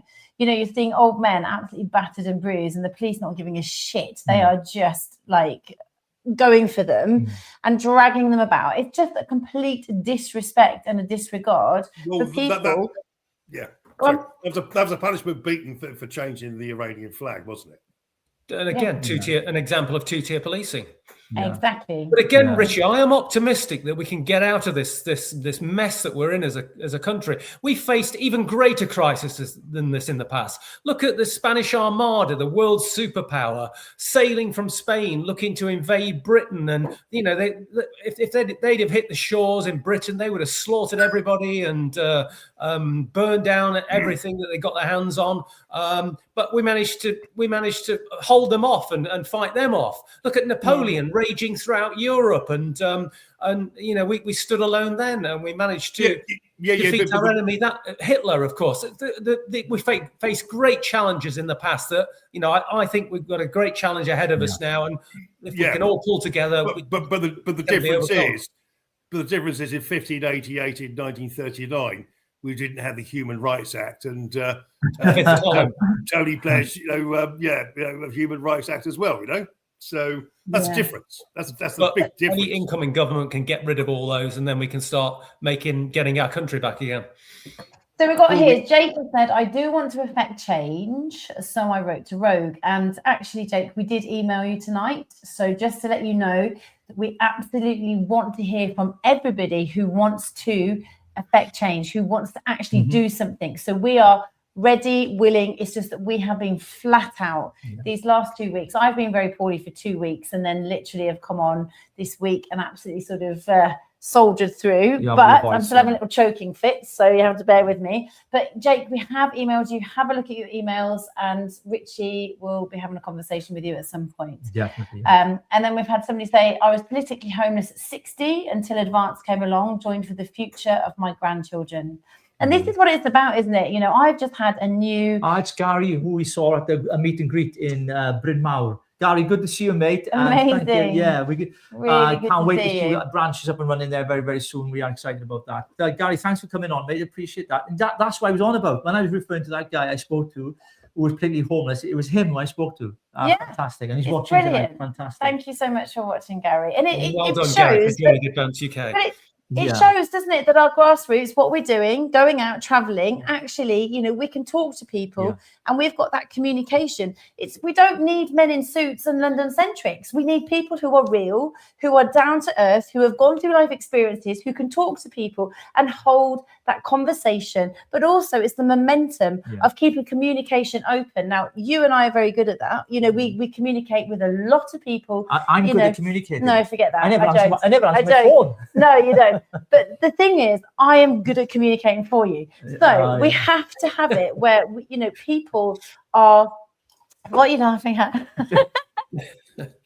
That we it's because I can't spell. I'm like, I can't spell. Rogue, can you just... I'll tell it what to say. We have to be stand up and we have to be counted, right? And so that means that we have to get out there. And just actually having Gary on, I think, is brilliant. And it warms my heart to know that he's on. And, you know, after what we've gone through with him. They're such a good double act, aren't they, Dave? It's like, you know, I think they're going to surpass Ant and Dec, you know, the way they're going these two. I know.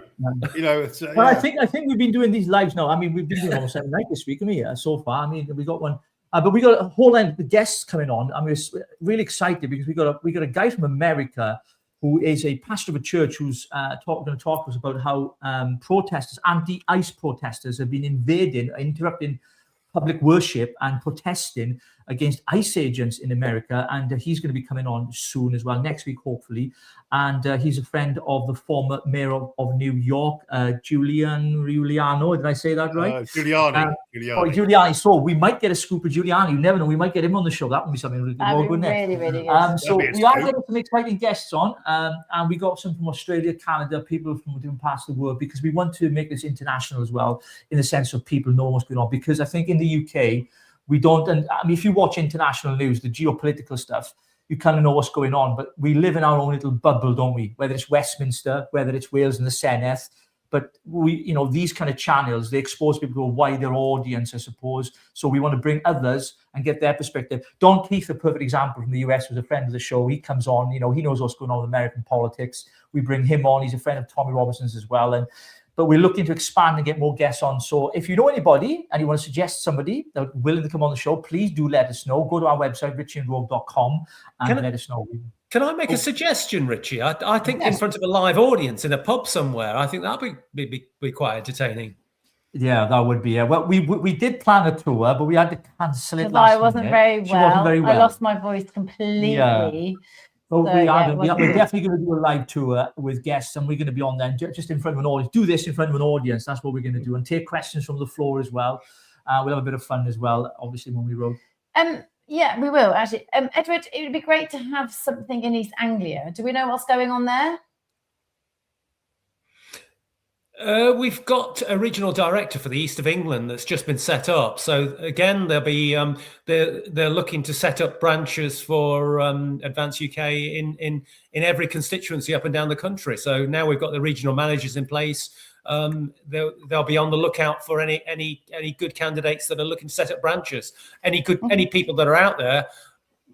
Go on the website and again you can register your interest and become a branch chair maybe if you get through the vetting stage. Yeah. Fantastic. That's fantastic. Perfect. Well, guys, our time's nearly up. We never know how to end the show, though, do we, Rogue? We're terrible at saying goodbye. We're terrible at ending the show. We don't want you to go. We'll definitely have you back on, Edward, and Dave, of course, regular on the show as ever. Thank you ever so much for coming on, guys. We really, really appreciate you giving us your time, because I know time is something that you can't. It's more important than money. You can't get it back, so we appreciate it, and we hope all of our viewers have enjoyed tonight. It's been a particularly stimulating conversation this evening. Thanks, It does get some pushback. I know.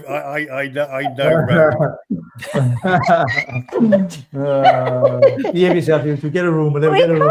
We've been on the 7th. Yeah. Hey, don't forget, folks, before we go, please remember, February the 7th, if you remember Advance UK, go to the website, you can get a ticket, last week membership number, because they're selling very, very, very fast. It's going to be a major event because Ben Habib is going to be releasing our policy on immigration and culture, and you don't want to miss that. And so please make sure you don't by getting a ticket, if you remember, ASAP.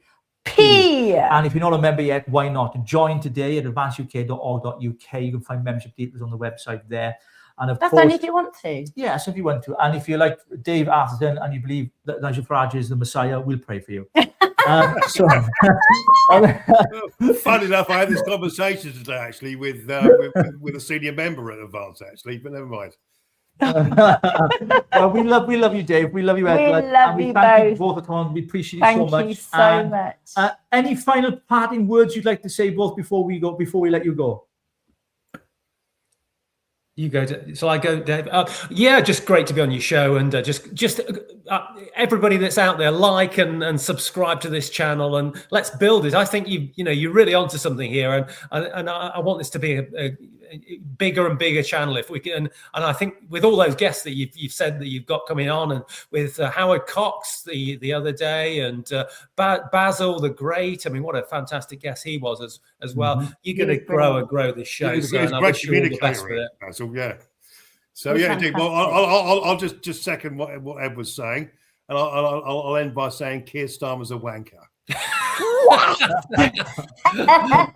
In fact, let's stay on for another hour now. Let's talk about Keir Starmer being a wanker. Got to say, I'm nearly finished with a bottle of wine, guys. I'll be slurring my words in a moment.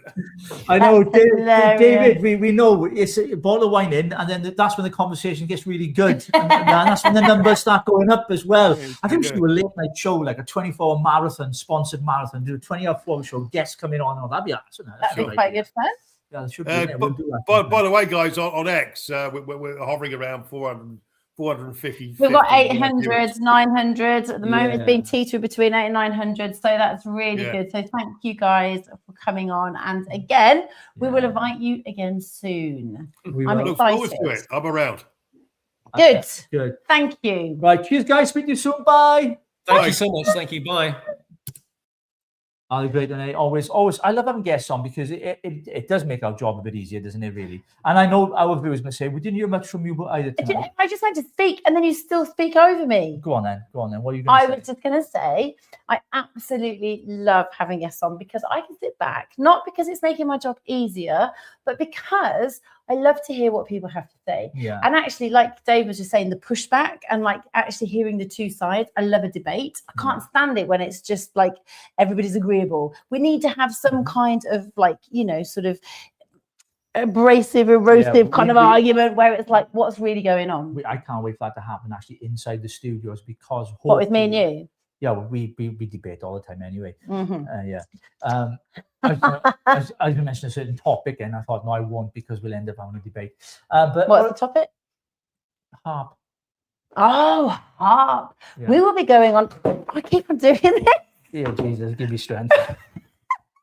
We're going to go on to harp. I want to go on Well, to you that. can do your show on harp, and I'll come and ask you the questions, and I'll interview you. How does that sound? Listen, harp is a real thing. Why are you I'm not agreeing or disagreeing, right? I just, it takes me a long time to pick things up. I like to do my research. I like to get my fact. I like to have the evidence, as our good friend Paul Burgess always says, evidence. But we'll have a discussion about that. You don't diss people for not believing what you believe. I do not. You win them by debate and Absolutely. evidence and proof and all those Well, there is things. that. Just because the colour of the sky might have changed and altered. No, sorry. It's See, I got it. no, debate because yes, but now. harp. Debate now, do you? Yeah, I do. You want to debate now, do It's you? to be hard. No, yeah, absolutely. But look, we're going to get guests into the studio. We're actually still building the studio as it goes, as we speak. So please, if you're able to leave a small donation, it's coming on the screen now. We'd appreciate it, because it helps us do that. Because what we want to be able to do is, if you scan that QR code, you can leave a donation. We want to have multiple cameras in here with more microphones, so we can have guests inside the studio, around the table, guests that disagree with one another. And so we can have some debate here. We'll have to referee that, Rogue. That should be interesting and fun. And we want you, the audience, to engage with us as well. It's going to be enjoyable. It's going to be fantastic. So please, if you can support the channel, please scan that QR code. That'll be absolutely wonderful. And then, yeah, that's about it really for tonight, Rogue. Pat, don't forget to remind us about what's happening Saturday. Saturday brunch show. Mm-hmm. I just made my own jingle it. Saturday brunch show at 10:30 on obviously Saturday, this Saturday coming, where we will be having a live from a little secret place location. Yes, we are indeed. My throat is still not quite right, you know. No, it's doing my head in. Do you know when you do the show sometimes and you come on and you're all fired up, right, before a show sometimes, and then you come on and the show doesn't go the way you want it to. And there's other times you come in and you're like, not enthusiastic, because obviously we're putting out there for the viewers. Tired. And then the show turns out to be brilliant. It's weird. Edward and Dave. Oh yeah, they helped the show massively. And Basil the Great, we mentioned Edward on the week before, and we had Craig Houston on as well. He was brilliant. We couldn't understand him. I joke, Craig. We did it. I kind of understood him a little bit. Yeah. But absolutely fantastic. We just want to say a big thank you, more importantly, to every single one of you. Absolutely. Our viewers, because you're our family and we appreciate you and value and love you so much. So please, please, please let us know if there's anything on the show you'd like to discuss. Send us an email, go to our website, richieandrogue.com. All the details are on there. And we will be back on Saturday morning for our breakfast show. No, we're back tomorrow. What is it tomorrow? It's Thursday tomorrow. Oh, we're doing a show tomorrow? Oh, my God. With Richard Inman. Oh, yes. My apologies. Yes. We are doing a show tomorrow with away. Richard Inman at 8 p.m. And I am looking forward to that, because Richard Inman is a wealth of knowledge. And I always love actually hanging out with him on a live, because he's just really, really informed. And he talks a lot for us again. Let him talk. Yeah, so I forgot about that. So sorry, Richard, if you're watching. Richard Inman will be with us tomorrow at 8 p.m. then, is that right? Yeah. So what are we talking about tomorrow? I don't know yet. You were supposed to be organising I thought that. we were going to do a goggle box earlier. We were going to watch PMQs. You disappeared. I know. You left. I know. We were going to do we were going to set the camera up, and we were going to watch PMQs, Keir Starmer with Kevin Badenoch, and just sit there and commentate on what was going on. But we didn't do it in the end, did we? We didn't, because you left. I know. I had things to do. I was busy. Yeah. Anyway, you're probably all busy and ready to go to bed. So we're going to say goodnight. God bless and lots of love. I haven't set the outro yet. Well, I'm still saying lots of love. I can Let's play the old one. Let's play the old one. There we go. Okay. It's right from Richie and Rogue. This is the old Saints and Sinners outro, but we're going to play a few anyway, just for a bit of fun. So I don't want to change it up. Bye.